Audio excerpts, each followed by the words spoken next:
ఒక్కసారి మీ కళ్ళను మూసుకోండి. ఎదురుగా లోడ్ చేసిన బ్రిటిష్ రైఫల్స్. ముందుకి ఒక్క అడుగు వేస్తే చాలు తప్ప. అక్కడ 6,000 మంది ఆగిపోయారు. కానీ ఒక 73 ఏళ్ల ముసలమ్మ మాత్రం అస్సలు ఆగలేదు. చేతిలో త్రివర్ణ జెండా, నోట్లో వందే మాత్రం అనే నినాదం. గుండెల్లో భయం కాదు, కేవలం స్వాతంత్ర అగ్ని. బుల్లెట్ ఒకటి ఆమె చేతిని ఛేదించింది, ఇంకొక బుల్లెట్ ఆమె శరీరాన్ని కూడా అదిరించింది, మూడో బుల్లెట్ ఆమె ప్రాణాలను తీసింది. కానీ జెండా మాత్రం నేల మీద పడలేదు. ఆ రోజున చనిపోయింది ఒక మహిళ కాదు, పుట్టి వచ్చిన ఒక అమరవీరుల చరిత్ర. ఎవరు ఆ వృద్ధురాలు? ఎందుకు ఆమె మరణం బెంగాల్లో ఒక ప్రజల విప్లవాన్ని ప్రారంభించింది? ఇది ఒక మర్చిపోయిన వీరురాలి కథ. ఇది మాతంగిని హజ్రా గారి కథ. Welcome to our channel. ఈ సిరీస్ లో నేను 70 to 80 అన్నోన్ ఫ్రీడమ్ ఫైటర్స్ గురించి ఎక్స్ప్లెయిన్ చేయబోతున్నాను అనమాట. So please support me and let's honour our real heroes together అనమాట. And let's dive into the history. Matangini Hazra బెంగాల్లోని మిడ్నాపూర్ డిస్ట్రిక్ట్ హోగ్లా అనే చిన్న గ్రామంలో 1869 లో పుట్టింది. ఈ సంవత్సరం ఇంకొక గొప్ప వ్యక్తి కూడా పుట్టింది. అతనే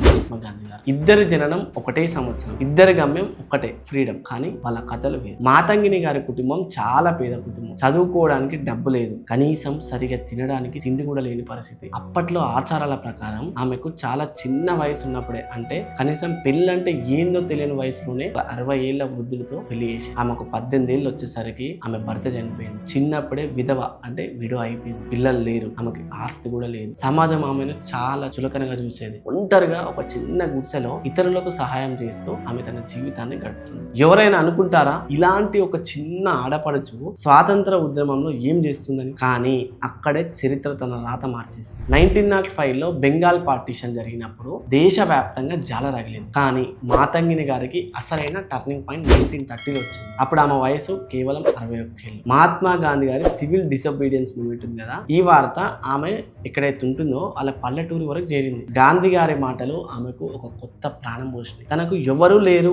అన్న బాధ నుంచి ఈ దేశం నా కుటుంబం అనే భావన ఆమెలో మొదలైంది. ఆమె వెంటనే గాంధీ గారి అనుచురాల్లాగా మారిపోయింది. తన పేరు మాతంగిని అయినా ఆమె ఆదర్శం, ఆమె తపనను చూసి ప్రజలు ఆమెను ముద్దుగా గాంధీబురి అని పిలవడం మొదలుపెట్టారు అనమాట. గాంధీబురి అంటే బెంగాలీలో ఓల్డ్ లేడీ గాంధీ అని అర్థం అనమాట.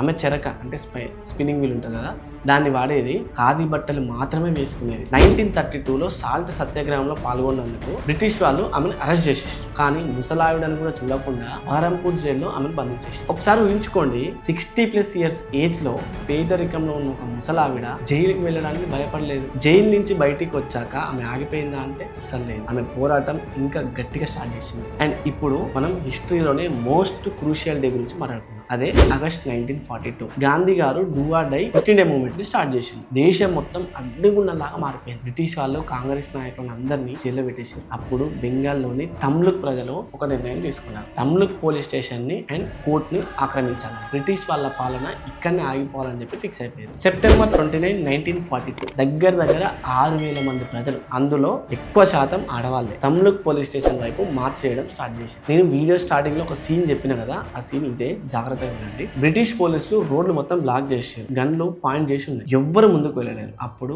73 ఏళ్ల గాంధీబురి మాతంగిని హజ్రా గుంపు నుంచి బయటకు వచ్చింది. ఆమె వెనుకున్న వాళ్ళు వద్దమ్మా, వెళ్ళకమ్మా, ఆగిపో అమ్మా, వాళ్ళు కాల్ చేస్తారని అరుస్తున్నారు. అయినా కానీ ఆమె వినలేదు. నా దేశం కోసం ప్రాణాలు ఇవ్వడానికి నేను సిద్ధం అంటూ ఆమె నేషనల్ ఫ్లాగ్ ని పట్టుకొని ముందుకు అడుగులు వేస్తుంది. బ్రిటిష్ ఆఫీసర్ హాల్ట్ ఎవరైతే ఉన్నారో ఆయన చాలా గట్టిగా అరిచిండు వెళ్ళిపోవాలి. అయినా తను ఆగలేదు. ఫైనల్ గా తను షూట్ చేయడం స్టార్ట్ చేసింది. దాంట్లో నుంచి మొదటి బుల్లెట్ ఆమె చేతికి తాకింది. ఆమె చెయ్యి నెత్తిలో తడిసిపోయింది. కానీ జెండా మాత్రం అస్సలు వదలలేదు. రెండో బుల్లెట్ ఆమె భుజానికి తాకింది. ఆమె తూలి నేల మీద పడిపోయింది. కానీ ఆమె నోరు మాత్రం వందే మాత్రం అని గట్టిగా అరుస్తూనే ఉంది. మూడో బుల్లెట్ ఆమె నుదుటికి అంటే ఫోర్హెడ్కి తగిలింది. మాతంగిని హజ్రా అక్కడనే ప్రాణాలు వదిలేసింది. కానీ ఆమె ఆవేశం మాత్రం జావలేదు. ఆమె మరణం ఆ 6,000 మంది గుండెల్లో పెను తుఫాను సృష్టించింది. ఆ ఇన్సిడెంట్ తర్వాత మిడ్నాపూర్ ప్రజలు బ్రిటిష్ వాళ్ళని తరిమి కొట్టారు. వాళ్ళ సొంతంగా తమ్లుక్ జాతీయ సర్కార్ ప్యారలల్ నేషనల్ గవర్నమెంట్ స్టార్ట్ చేసింది. ఈ ప్రభుత్వం 1944 వరకు, అంటే 2 ఏళ్ల పాటు స్వతంత్రంగా పనిచేసింది. ఇదంతా ఎవరి వల్ల? ఒక 73 ఏళ్ల ముసలావిడ ధైర్యం వల్ల. స్వాతంత్రం వచ్చాక 1977లో కోల్కతాలోని మైదాన్ ప్రాంతంలో మొదటిసారిగా ఒక మహిళా స్టాచ్యూని పెట్టింది. అదే మాతంగిని హజ్రా గారి స్టాచ్యూ. 2002లో ఆమె గుర్తుగా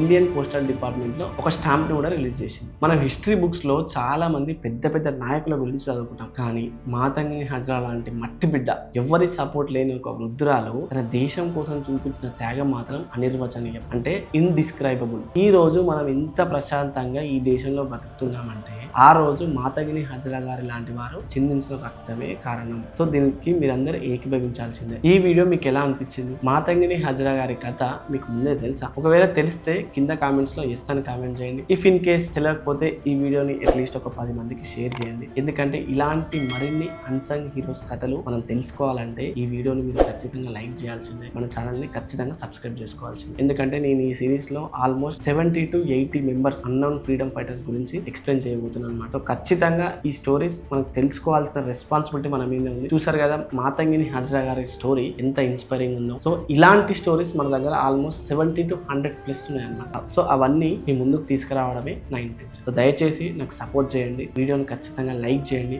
కుదిరితే మన వీడియోని మన ఫ్యామిలీ ఫ్రెండ్స్ అందరికీ షేర్ చేయండి. సో ఎందుకంటే అట్లీస్ట్ వాళ్ళు కూడా ఇన్ఫర్మేషన్ తెలుసుకుంటారు. సో దయచేసి అర్థం చేసుకోండి. Thank you so much. See you in the next video. జై హింద్.